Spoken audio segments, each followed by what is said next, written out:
पाकिस्तान की इकानमी को अच्छा खासा इफ़ेक्ट हुआ है और इफ़ेक्ट इसकी स्टेट बैंक ऑफ पाकिस्तान की मईशत पर असरात से मुतालिक एक प्रेस रिलीज़ भी आई और उसमें कुछ चीज़ें भी बताई गई।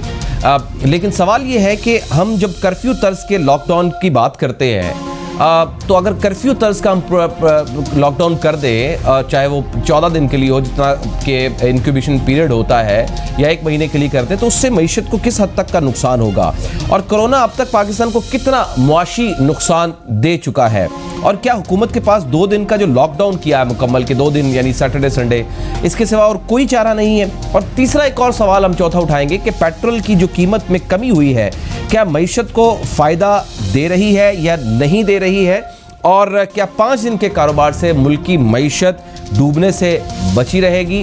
आइए इसके लिए बात करते हैं। डॉक्टर फ़ारूक सलीम साहब बाहर माशरे इक़्तिसादी उमूर मेरे साथ मौजूद हैं, उनसे बात करते हैं। डॉक्टर साहब बहुत बहुत शुक्रिया सर, आप हमेशा हमारे लिए वक्त निकालते हैं, हमारी रहनुमाई फरमाते हैं, हम आपके बड़े मशकूर हैं।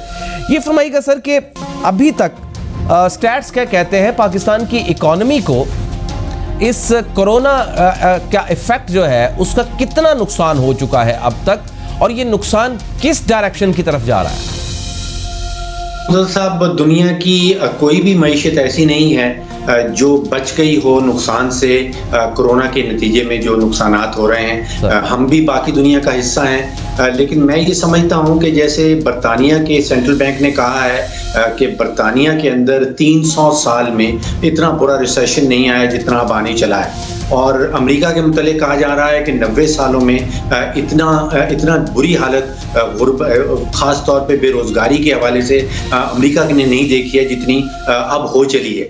पाकिस्तान की मईशत, पाकिस्तान के आबादी का तनासुब यूरोप जैसा नहीं है। पाकिस्तान की मईशत अमेरिका से बहुत ज़्यादा फ़र्क है। एक बहुत बड़ा फ़र्क मैं आपको ये दिखा देता हूँ कि हमारे यहाँ तकरीबन 42% आबादी जो है वो हमारे एग्रीकल्चर सेक्टर में ज़राअत के शोबे में इन्वॉल्व है, और अमेरिका में सिर्फ 1.4% आबादी ऐसी है जो उनके ज़राअत के शोबे में इन्वॉल्व है। अब आपने देखा कि हमारा जो ज़राअत का शोबा है वो इतनी बुरी हालत में भी 2.5% से ग्रो किया है, जिसका मतलब है कि हमारे जो 42% आबादी का हमारी लेबर फोर्स का हिस्सा ज़राअत में काम करता है, वहाँ इतना ज़्यादा बेरोज़गारी का असर नहीं होगा जितना शायद अमेरिका में या यूरोप में नज़र आता हो। दूसरा ये है कि अगर आप अमवात का हाल देख लें, एक भी अगर पाकिस्तानी शहरी फौत होता है, अल्लाह को प्यारा होता है, तो उसके घर वालों को बहुत नुकसान पहुंचता है, हमारे दिलों को बहुत नुकसान पहुंचता है।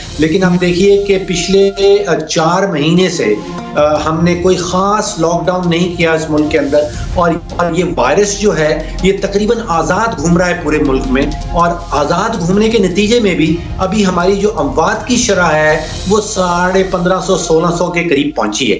22 करोड़ की आबादी है और दुनिया का सबसे छठा बड़ा मुल्क है, और हमारे यहाँ अमवात की शरह अभी वो 1600 के लगभग घूम रही है, जो बाकी दुनिया के मुकाबले में बहुत बेहतर जा रही है। दूसरा ये मुज़फ़्फ़र साहब, अब दुनिया में इतने ममालिक ने लॉकडाउन के साथ एक्सपेरिमेंट किया है, बहुत सारे ममालिक हैं जिन्होंने सोचा कि लॉकडाउन नहीं करना, दोनों के नताइज बिल्कुल वाज़ेह तौर पे सामने आ गए हैं। जैसे स्वीडन ने लॉकडाउन बिल्कुल नहीं किया, नेदरलैंड्स ने लॉकडाउन बिल्कुल नहीं किया, हांगकांग ने बिल्कुल लॉकडाउन नहीं किया, ताइवान ने नहीं किया, साउथ कोरिया नहीं किया। इन ममालिक का अगर आप मुकाबला करें उन मुल्कों से जिन्होंने सख्ती से लॉकडाउन किया है, तो नताइज में कोई ज्यादा फर्क नहीं है। इसका मतलब ये है कि लॉकडाउन पाकिस्तान के प्रॉब्लम्स का हल नहीं है। लॉकडाउन के जो हल है वो है कि हुकूमत को एक ठोस किस्म की हिकमत अमली जरूर बनानी है, जो मैं समझता हूं कि इस वक्त हुकूमत नहीं बना पा रही। बिल्कुल एक नया नैरेटिव है, हिकमत अमली के बिल्कुल नया नैरेटिव है। मैं ये समझा हूं कि हमें नंबर 1 ये समझ लेना चाहिए कि कोरोना जाने वाला कहीं नहीं है, हमारे साथ ही है, हमने इसी के साथ सर्वाइव करना है, नंबर 1।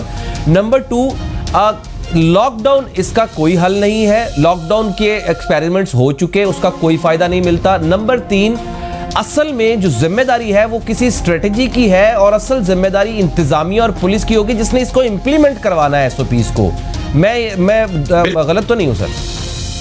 जी बिल्कुल ठीक कह रहे हैं। देखिए जो स्ट्रेटेजी है, जो हिकमत अमली है जो कामयाब हुई है मुल्कों की, वो साउथ कोरिया की हुई है, ताइवान की हुई है, हांगकांग की हुई है, और वहां पे 3 उसके पिलर्स थे, 3 सतून थे उस हिकमत अमली का। पहला सतून है मैंडेटरी मास्क, यानी कि मास्क पहनना लाजिम करार दे दिया गया। दूसरा उसका सतून था सेंट्रलाइज क्वारंटीन, यानी कि हुकूमत ने क्वारंटीन के एरियाज बनाए हैं और वहां पे जो कोरोना इन्फेक्टेड लोग हैं उनको वहां पे मुंतकिल किया जाता है। तो 2 ये हो गए, एक आपका मास्क पहनना जरूरी है, सेंट्रलाइज क्वारंटीन बहुत जरूरी है, और सोशल डिस्टेंसिंग को इंप्लीमेंट करवाना है। सोशल डिस्टेंसिंग का मतलब ये कहा जा रहा है कि आपने 6 फुट दूर रहना है, और कोई भी एक ग्रुप जो इकट्ठा होता है वो 9 से ज्यादा लोगों का ग्रुप इकट्ठा ना हो।